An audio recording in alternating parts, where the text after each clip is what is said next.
11월 첫째 주일 하나님께서 우리에게 주시는 말씀입니다. 요한복음 10장 10절, 요한복음 10장 10절 말씀을 제가 선포하겠습니다. 도둑이 오는 것은 도둑질하고 죽이고 멸망시키려는 것뿐이요, 내가 온 것은 양으로 생명을 얻게 하고 더 풍성히 얻게 하려는 것이라. 아멘.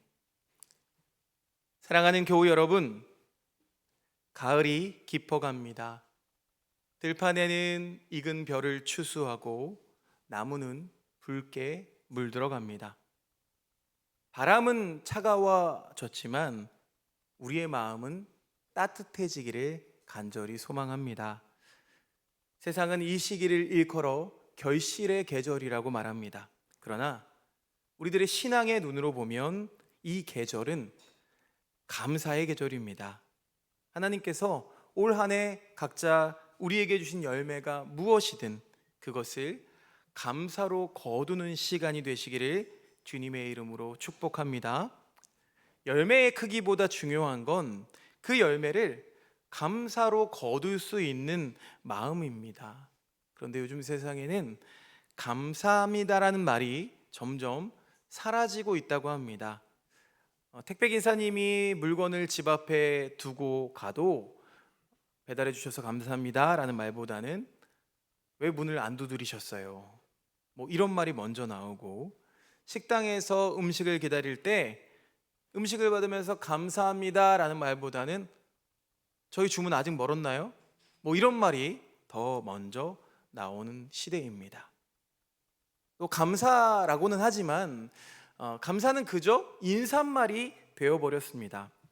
그러나 하나님이 여전히 우리의 삶을 감사할 이유들로 채워가고 계십니다. 오늘 말씀은 그 잃어버린 감사의 감각을 되찾는 이야기입니다. 이 요한복음 10장 10절 말씀을 통해 주님께서 우리에게 주시는 감사의 법칙, 그 영적인 질서를 함께 묵상해 보고자 합니다. 예수님께서 말씀하시죠. 요한복음 10장 10절 말씀 세번역 성경으로 다시 한번 함께 읽어보겠습니다. 시작. 도둑은 다만 훔치고 죽이고 파괴하려고 오는 것뿐이다. 나는 양들이 생명을 얻고 또 넘치게 얻게 하려고 왔다. 여러분, 이 말씀은요, 단순히 천국을 약속하는 그런 말씀, 그 말씀만이 아니라 우리의 삶의 질서를 말씀해 주고 있는 소중한 말씀입니다. 여러분, 신앙의 감사라는 것이 우리가 생각하는 단순한 예의 정도가 아닙니다. 신앙인에게 있어서 감사는요, 우리의 존재 방식입니다.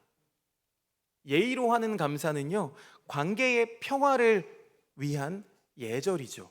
그러나 신앙의 감사는 하나님의 주권을 인정하는 고백입니다. 예의라는 것은 내가 좋은 사람처럼 보이기 위해서 나옵니다. 그런데 감사는요, 하나님이 여전히 나의 주인이심을 믿기 때문에 나옵니다. 그래서 이 둘의 모습은 겉보기에는 비슷해 보이지만 동기가 전혀 다릅니다.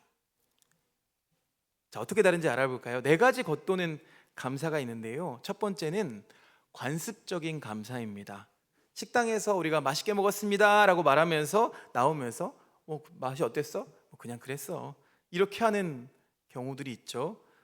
예배 후에 저에게 찾아오셔서 목사님 오늘 은혜 받았습니다 라고 말하지만 마음은 다른 생각으로 가득할 때, 이게 습관에 의한 관습적인 감사라는 거죠. 두 번째는 방어적인 감사도 있습니다. 괜찮아요, 감사해요, 하지만 사실 진짜 하나도 안 괜찮은 거예요.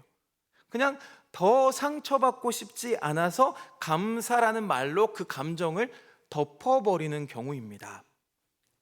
세 번째는 조건부 감사입니다. 일이 잘 될 때는 감사하고 원하는 대로 되지 않으면 감사할 게 없는 거죠. 이 감사가 결과에 종속되어 있는 상태입니다. 흔히들 기복신앙이라고 부르는 것이 바로 이런 감사의 모습이죠. 마지막으로는 관계 유지형 감사입니다. 목사에게도 이런 모습이 많이 있습니다. 교회 안에서도 감사합니다, 감사합니다, 이런 것들을 관계 유지용 멘트로 쓸 때가 참 많다는 거예요. 저도 스스로 반성하게 됩니다. 이게 어떤 신앙의 고백이 아니라 그냥 좋은 분위기를 유지하기 위한 감사라는 거죠. 이런 감사는요, 여러분 그냥 입술의 말일 뿐이지 심령의 고백이 아닙니다. 이런 예의의 감사는 그냥 입에서 나오지만 신앙의 감사는 어디서 나오나요? 심령에서 솟아납니다. 바라기는 심령에서 솟아나는 진정한 감사를 드릴 수 있는 저와 여러분들이 되시기를 축원드립니다. 얼마 전에 프랑스 파리의 루브르 박물관, 저는 가보진 못했지만 이 루브르 박물관의 뉴스가 하나 전해졌어요. 왕실의 왕관 보석과 귀중한 유물들이 도난당했다는 뉴스를 접했습니다. 어떻게 훔쳐갔냐? 도둑들이 공사 인부로 위장을 하고 기계 사다리로 발코니에 올라가서 유리 진열장을 절단한 다음에 한 7분인가요? 단 몇 분 만에 이 귀중품을 훔쳐서 달아났습니다. 여러분, 예전 교회에도 이런 일들이 왕왕 벌어졌습니다. 여의도 순복음교회 케이스인데 여의도 순복음교회 크잖아요. 그래서 청년이 어떤 청년이 있는지 알지를 못해요. 한 해는 여름의 한 날이었는데 여름에 용달차에 청년들이 열심히 악기와 이런 앰프 스피커를 챙기고 있는 거예요. 그래서 물어봤죠. 어른들이 어디 가냐고, 왜 이렇게 짐을 싣냐고. 저희 선교 갑니다. 그랬더니 어른들이 선교 간다고, 훌륭하다고 음료수도 사다 주시고 간식도 사다 주시고 돈도 쥐어 주시고 기도도 해 주셨대요. 그런데 그게 도둑이었다는 겁니다. 교회 문이 열려 있고 누구나 왔다 갔다 할 수 있고 또 교회의 청년이 누군지 알지 못하니까 그냥 떳떳하게 선교 갑니다 하면서 돈까지 받아가지고 기도까지 받아가지고 간 거예요. 여러분, 이게 단순히 교회 악기만 훔쳐간 건가요? 단순히 이 루브르 박물관의 도둑들이 보석만 훔쳐간 걸까요? 아니죠. 프랑스의 어떤 역사와 기억, 정체성을 훔쳐간 거고요. 교회가 가지고 있는 헌신과 땀방울과 기도를 훔쳐간 겁니다. 그러니 주님이 도둑을 빗대어서 이렇게 말씀하신 거죠. 도둑이 온다. 그런데 도둑은 돈만 훔치는 존재가 아니라는 거예요. 우리의 감사와 평안과 소망을 훔쳐갑니다. 또 하나님은 여전히 우리 가운데 일하고 계신다는 이 믿음을 훔쳐가 버려요. 그런데 이 도둑은 언제 찾아오냐? 우리가 느슨할 때 들어옵니다. 영적 긴장이 풀릴 때, 마음이 무뎌질 때, 기도가 끊어질 때, 그리고 이 도둑은 우리의 마음속에서 가장 먼저 무엇을 빼앗느냐? 감사를 빼앗습니다. 그래서 여러분, 요즘 감사가 잘 안 되십니까? 이건 단순한 기분의 문제가 아닐 수가 있다는 거예요. 영혼에 도둑이 들어왔다는 신호일 수 있다는 겁니다. 감사가 사라지니까 평안도 사라집니다. 감사가 사라지면요, 관계도 흔들립니다. 감사가 사라지면 우리 신앙이 식습니다. 도둑은 이렇게 훔치고 죽이고 멸망시킵니다. 우리들의 의지를 죽여버립니다. 그래서 이제 됐어, 그냥 여기까지만 하자, 그렇게 포기하게 만든다는 거예요. 도둑은 이렇게 관계를 멸망시킵니다. 가정 안에서 대화가 끊기게 하고 공동체의 신뢰에 금이 가게 만들죠. 한 직장인이 매일 아침 감사 노트를 썼다고 해요. 그러다가 어느 날 회사의 구조조정 발표로 마음이 무너졌습니다. 구조조정 대상에 자기가 포함된 거죠. 그는 마음이 무너져서 내가 무슨 감사할 게 있어 라는 생각에 이 감사 노트를 쓰는 것을 중단했습니다. 그 순간부터 그의 삶에는 작은 기쁨도 희미해져 가고 또 사람들과의 관계도 냉랭해졌습니다. 그러다가 다시 노트를 폈습니다. 그러면서 오늘 받은 한 가지의 은혜를 기록하기 시작했어요. 그런데 그 작은 감사, 작은 은혜가 그의 마음을 돌려놓았습니다. 다시 동료에게 격려의 말을 건넬 수 있게 되었고, 의미 없는 경쟁에서 벗어나서 자신이 받은 것을 나누기 시작했습니다. 여러분, 이렇게 도둑은 우리들의 신앙의 질서를 무너뜨립니다. 감사할 이유가 하나도 없다고 생각하게 만듭니다. 그런데 이 고백이 시작인 거예요. 내가 감사를 도둑 맞았구나. 내 마음이 고갈되고 있구나. 이걸 자각하고 고백하는 순간 이 자리가 바로 회복의 문턱이 되는 줄로 믿습니다. 아멘이십니까? 여러분, 복음은 언제나 현실을 솔직하게 인정하는 데서 시작됨을 잊지 마시기 바랍니다. 자, 베드로 사도가 우리에게 권면합니다. 베드로전서 5장 8절 세 번역 성경으로 읽어보겠습니다. 시작. 정신을 차리고 깨어 있으십시오. 여러분의 원수 악마가 우는 사자같이 삼킬 자를 찾아 두루 다닙니다.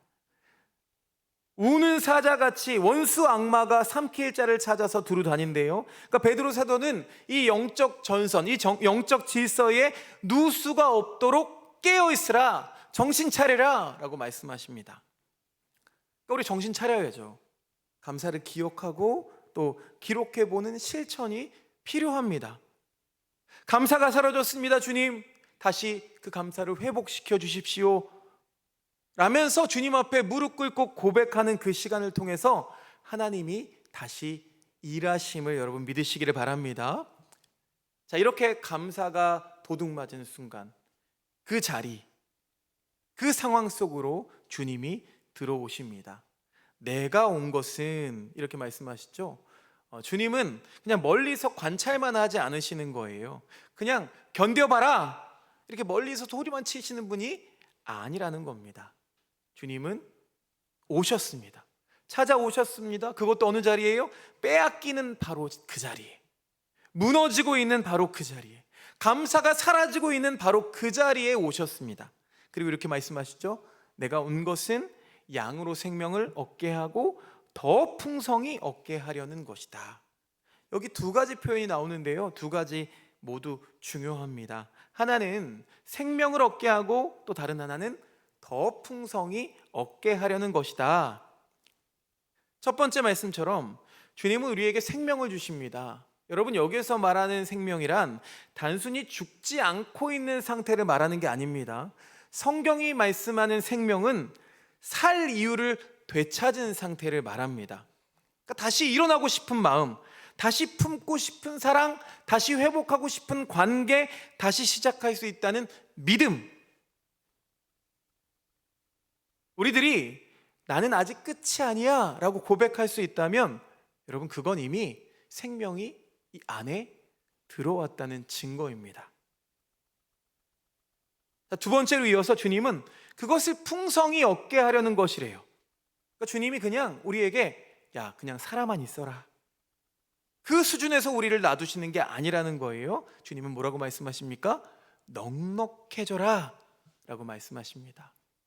여러분, 그 넉넉함의 다른 이름이 뭘까요? 그게 바로 감사입니다.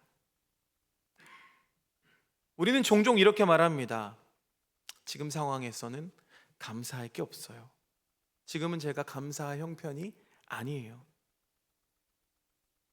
그런 우리들에게 주님은 말씀하십니다. 내가 온 이유가 바로 그거야. 네가 감사할 수 있는 사람이 되게 하기 위해서 내가 왔다 라고 말씀하시는 겁니다. 여러분, 주님은 감사가 가능한 환경을 주시는 분이 아니십니다. 그 환경만 주시는 분이 아니세요. 주님은 감사가 가능한 우리들의 심령을 빚어주시는 분이십니다. 우리는 환경이 변해야 내가 감사할 수 있다고 생각해요. 주님은 심령이 변하면 그 자리에서도, 똑같은 그 자리에서도 감사가 시작될 수 있다고 말씀하십니다.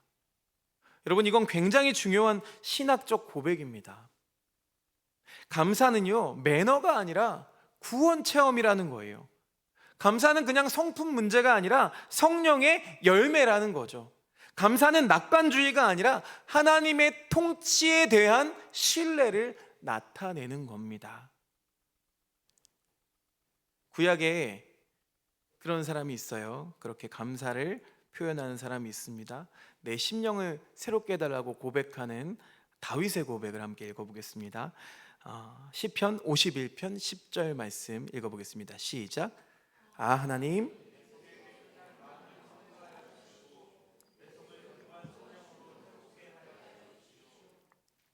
찬양에서 우리 많이 들어본 시구이죠. 자, 여기서 내 속에 깨끗한 마음을 창조하여 주십시오. 무슨 말이에요? 심령의 갱신을 요청하고 있는 거예요. 내 상황을 바꿔달라고 얘기하는 게 아니라 내 심령의 갱신을 주님께 요청하고 있는 겁니다. 그리고 15절을 이어서 보면은요, 15절 읽어보겠습니다. 시작. 주님, 내 입술을 열어주십시오. 주님을 찬양하는 내 노래를 내 입술로 전파하렵니다. 하나님, 내 심령을 새롭게 바꿔주시면 그러면 내 입이 주님을 찬양하게 될 것입니다 라고 고백합니다. 심령이 새롭게 되니까 입술에 반응이 나타나게 된다는 거죠. 그러니까 다윗은요, 찬양이 단순히 어떤 결심의 문제가 아니라 먼저 마음이 새로워지는 그 사건에서부터 흘러나온다고 고백합니다. 내 안을 주께서 새로 빚어주셔야 내가 감사와 찬양을 드릴 수 있습니다. 여러분, 성경의 패턴은 늘 일관됩니다. 하나님이 마음을 새롭게 하신다. 그 새로워진 마음이 감사라는 겁니다. 즉, 우리가 감사하게 될 때 그것은 내가 좀 잘 버텼다 이게 아니라 주님이 내 안에 임하셔서 주님이 나와 함께 하셨다라는 증언이라는 겁니다. 사랑하는 여러분, 예수님이 주시는 이 넉넉함, 풍성함은 그래서 우리의 삶의 해석 방식을 바꿉니다. 우리는 멈춘 순간을 그냥 끝났다라고 해석합니다. 그런데 주님은 뭐라고 말씀하시냐면요, 그건 쉼표야 라고 말씀하십니다. 넘겨주셔야 됩니다. 네, 쉼표. 이 쉼표는 여러분 멈춤이죠. 그런데 포기는 아닙니다. 쉼표는요, 잠시 숨을 고르라 하시는 주님의 사인입니다. 때로는 반대의 경우도 있긴 해요. 하나님이 마침표를 찍으셨는데 우리는 억지로 그것을 쉼표로 바꿀 때도 있습니다. 하나님이 이제 그 관계는 놓아라 그렇게 말씀하시는데 우리가 아직은 아닙니다 라고 버틸 때도 있다는 거죠. 감사는 이렇게 고백하는 순종입니다. 하나님, 제가 이 장면을 제 마음대로 해석하지 않겠습니다. 하나님이 읽으시는 방식으로 읽겠습니다. 이것이 바로 감사인 줄로 믿습니다. 사도 바울은 고백합니다. 빌립보서 4장 11절, 아주 유명한 고백입니다. 함께 읽어보겠습니다. 시작. 내가 궁핍해서 이렇게 말하는 것이 아닙니다.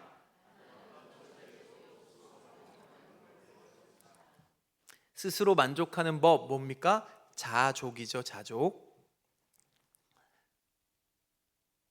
이 목회자로서도 자족의 삶이 얼마나 중요한지를 잘 알기 때문에 자족하는 삶에 대해서 굉장히 체화시키려고 노력하고 기도합니다. 근데 여러분, 자족이라는 말이 혹시 여러분 체념처럼 들리면 안 됩니다. 자족은요, 체념이 아닙니다. 현실을 인정하지만 그 안에서도 하나님의 일을 신뢰하는 태도가 자족입니다. 체념과는 달라요. 자족은 그래서 감사로 이어집니다. 그래서 감사는 이 현실을 새롭게 읽게 합니다. 제가 지난주에 말씀드렸죠. 여러분, 문이 닫혀요. 그러니까 문이 닫혔어. 이제 어디로 나가야 하지? 알고 보니까 위층으로 올라가는 엘리베이터 문이었다는 것을 깨닫게 되는 것처럼 조용한 시간이, 하나님이 일하시지 않는 것 같은 그런 시간이 알고 보니까 버림이 아니라 준비되는 과정이었다는 것을 우리에게 알게 하신다는 겁니다. 이렇게 감사는 상황을 바꾸지 않아도 그 상황을 바라보는 내 눈을 바꿉니다. 그래서 감사는 그냥 매너가 아니라 영적 사건입니다. 또한 이 감사가 완성이 되기 위해서는 나에게만 머물러 있어서는 안 됩니다. 감사는요, 흘러가며 완성됩니다. 지난주에 요셉 이야기를 함께 나눴었죠. 창세기 39장에 나오는 요셉을 함께 보도록 할까요? 창세기 39장 5절 하반절 말씀만 읽어보겠습니다. 시작. 주님께서 요셉을 보시고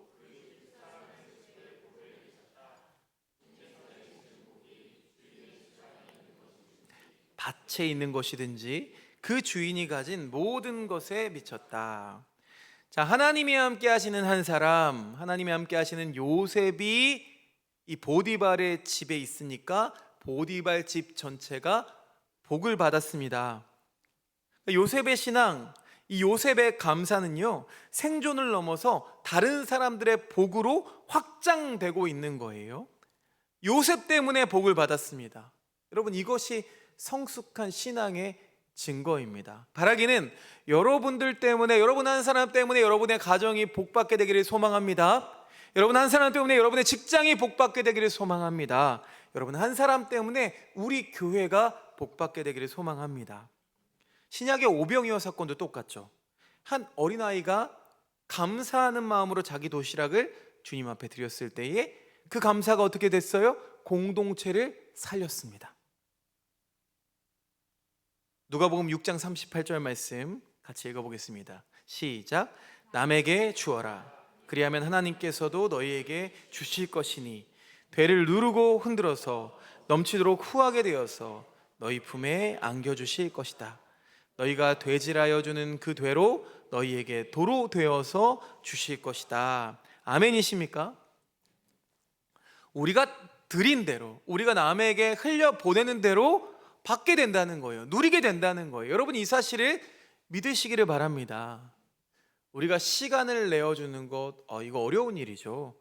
요즘 같은 시대에 내 시간을 내어주는 것이 쉬운 일이겠습니까? 우리 청년들 이거 어렵죠. 내 시간을 내어주는 것, 시간을 내어서 하나님 앞에 예배하는 것 어렵습니다. 그런데 위로를 건네는 것 더 어렵죠. 저 사람이 나를 어떻게 생각할지 모르는데 내가 위로의 말을 어떻게 건네? 조심조심하면서 위로의 말을 건네는 것도 어려운 세상이 됐습니다. 기도로 붙드는 것, 이건 더 어렵죠. 나를 위해서도 기도 안 하는 사람들이 많은데 남을 위해서 기도하기가 쉽겠습니까? 그 모든 것들을 포함하는 이야기입니다. 지난주 14주년 감사 콘서트에서 한국 컨티넨탈 싱어즈가 불렀던 노래 중에 빛이 비춰라 라는 노래가 있습니다. 이게 벌써 98년에 나왔으니까 굉장히 오래된 노래인데도 여전히 많은 은혜가 됩니다. 거기에서 클라이막스가 되는 부분에 이런 가사가 있어요. 누군가 돌아보는 것, 큰 힘이 필요치 않네. 큰 소망 들어주는 것, 긴 시간 필요치 않네. 사실 그래요. 누군가의 이야기를 들어주고 돌아보는 것, 큰 힘이 필요한 게 아니고요. 큰 소망 들어주는 것도 사실은요, 긴 시간이 필요한 게 아닙니다. 문제 하나 드릴까요? 여러분, 감사해서 나누는 걸까요? 나누니까 감사하는 걸까요?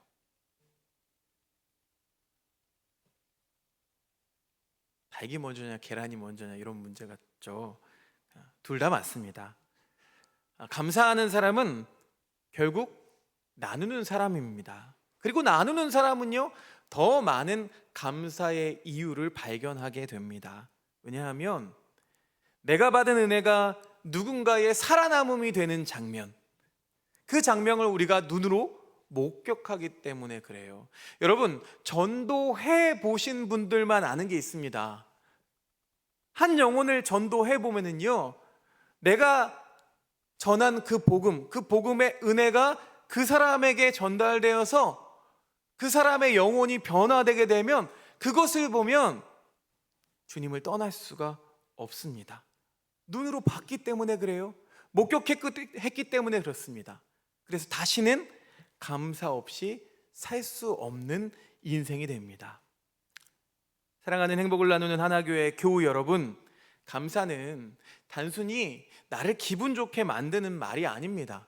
감사는 하나님이 내 삶 가운데서 여전히 일하고 계시다는 신호입니다. 감사는 내 인생이 끝나지 않았다는 표식이기도 합니다.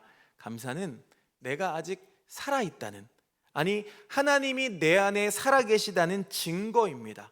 그러므로 오늘 말씀 앞에서 우리가 세 가지 결단으로 나아가기를 원합니다. 첫 번째는요, 감사를 도둑맞고 있지 않은지를 돌아보십시오. 혹시 이 가운데 감사가 사라진 분이 계시다면 그건 단지 감정이 식은 게 아니라 영적 전선이 뚫리고 있는 겁니다. 여러분을 향해서 몰래 들어온 도둑이 있다는 거예요. 절망이라는 이름의 도둑, 비교라는 이름의 도둑, 불신과 자책이라는 이름의 도둑입니다. 그러나 오늘 그 자리에 주님이 오셨습니다. 내가 온 것은 생명을 얻게 하려 함이라. 주님은 그 도둑이 빼앗아간 감사를 당신의 손으로 되찾으러 이곳에 오셨습니다. 그러니 오늘 이 시간 여러분 잃어버린 감사를 되찾으시기 바랍니다. 감사를 잃은 자리가 곧 바로 회복의 시작이 되는 자리인 줄로 믿습니다. 둘째, 멈춤을 마침표로 선언하지 마십시오. 혹시 여러분의 인생이 지금 잠깐 멈춰 있습니까? 우리의 계획이 늦어지고 관계가 막히고 또 문이 닫혔다고 느껴지십니까? 그러나 그 자리가 마침표가 아닙니다. 하나님이 주신 쉼표입니다. 여러분, 쉼표는 끝이 아닙니다. 하나님이 숨 고르라 하시는 은혜의 사인입니다. 제가 어떤 목사님을 만났는데요, 그 목사님이 이런 말씀을 해주셨어요. 교회가 부흥의 모멘텀을 반드시 얻게 된다. 하나님은 부흥의 시기를 반드시 주신대요, 목회자에게.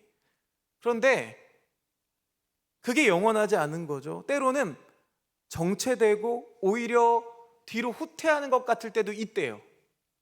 그럴 때는 어떤 순간이냐면 목회자가 발전하는 시간이라는 거예요. 목회자가 성장하는 시간이라는 거예요. 그걸 잊지 말고 살아가라고 저한테 권면을 해주셨는데, 여러분, 감사라는 것은 하나님의 그 쉼표를 읽어내는 믿음입니다. 하나님, 아직 끝나지 않았음을 믿습니다. 이 멈춤의 시간에도 주님을 찬양합니다. 이 고백이 바로 믿음의 감사요, 회복의 감사인 줄로 믿습니다. 세 번째는요, 감사가 흘러가게 하십시오. 하나님께서 주시는 감사는 나 혼자 간직하라고, 나 혼자 누리라고 주신 선물이 아닙니다. 그 감사는 흘러가야 완성됩니다. 요셉이 받은 은혜가 이 보디발의 집을 살렸듯이 여러분의 감사가 가정과 일터와 이웃을 살릴 수가 있다는 거예요. 감사하는 사람 곁에 있으면요, 그 사람도 어느새 감사하게 됩니다. 감사는요, 전염돼요. 그래서 감사는 공동체를 밝히는 빛이 됩니다. 감사가 흘러가는 곳마다 하나님의 나라가 자라납니다. 그곳에서 누군가는 이렇게 고백하게 될 거예요. 내가 당신 때문에 하나님이 살아계신 줄 믿습니다. 신앙인들의 고백 가운데, 들을 수 있는 고백 가운데 이처럼 아름다운 고백이 어디 있겠습니까? 사랑하는 여러분, 감사는 우리의 선택이 아닙니다. 하나님의 선물입니다. 감사는 현실의 반응이 아니라 믿음의 선언입니다. 감사는 결과가 아니라 관계를 통해서 이루어지는 열매입니다. 그리고 혹여 그 감사를 잃은 자리마다 주님은 다시 찾아오십니다. 도둑이 훔쳐간 것 내가 되찾겠다. 너의 감사를 다시 노래하게 하겠다. 이제 오늘 이 말씀을 마음에 품고 함께 기도했으면 좋겠습니다. 우리 가슴에 손을 얹고 제가 기도할 텐데요, 함께 기도했으면 좋겠습니다.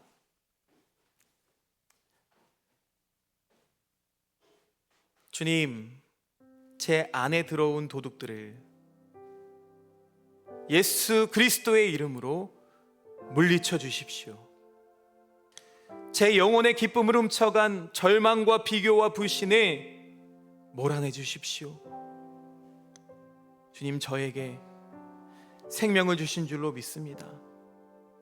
그 생명이 단지 생존이 아니라 넉넉함, 풍성함인 줄 믿습니다. 우리의 마음이 다시 감사하게 하여 주옵소서. 감사를 억지로 말하는 사람이 아니라 감사할 수 있는 심령이 되게 하옵소서. 이제 나 한 사람을 통해 그 감사가 흘러가게 하옵소서. 나 한 사람을 통해서 가정이 위로를 얻고 직장이 숨을 돌리고 교회가 은혜를 나누게 하소서. 우리 삶 자체가 누군가의 감사 제목이 되게 하소서. 예수 그리스도의 이름으로 기도드립니다. 아멘. 이 시간 우리 감사 위에 감사라는 찬양인데요, 이 찬양이 얼마나 이 가사가 은혜가 되는지 모르겠어요. 그래서 한 달 동안 매주 부르고 싶습니다. 이 찬양 가사의 고백 잘 모르시더라도 함께 들으면서 우리의 고백으로 올려드리기 원합니다.